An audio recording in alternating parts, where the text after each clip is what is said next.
One quiet night, a woman's house was broken into. The woman tried to defend herself, but after a brief struggle, the thief was able to take her jewelry box and flee the scene. Who was this jewelry box bandit, and why did they do it?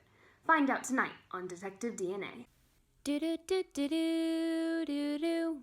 When investigators arrived on the scene, they searched for evidence and found a small pool of blood in the victim's bathroom.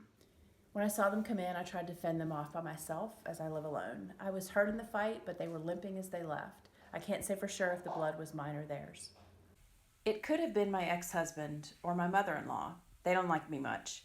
I also have a pretty crazy neighbor and an estranged brother who just moved back to town. We brought in the suspects of the victim to do some DNA testing, and the results were shocking. So here we have the DNA fingerprints for two different VNTR loci, locus A and locus B. We obtained these fingerprints by running the DNA found in the evidence, which was the blood, as well as a DNA sample from the victim and each of our 4 suspects through gel electrophoresis.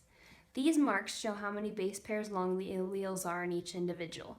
For example, the victim on locus A has one allele that is 30 base pairs long and one allele that is 40 base pairs long. First, we want to make sure that suspect 1, the ex-husband, is really the son of suspect 2, the mother-in-law. Suspects 1 and 2 must match up on at least one allele for each locus, since the other allele that doesn't match up could have come from the father. On locus A, they both have an allele that is 20 base pairs long, and on locus B, they both have an allele that is 30 base pairs long. This makes it plausible that they are mother and son. To find whose DNA matches the evidence DNA, both alleles must match at both loci. According to locus A, the evidence has alleles that are at 20 base pairs and 50 base pairs in length.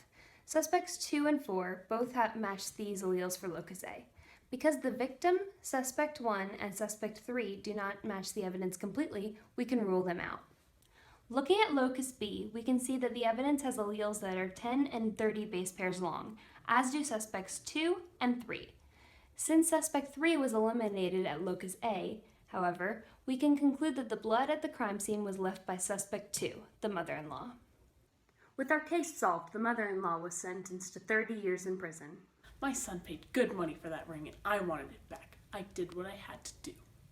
Another case closed for Detective DNA.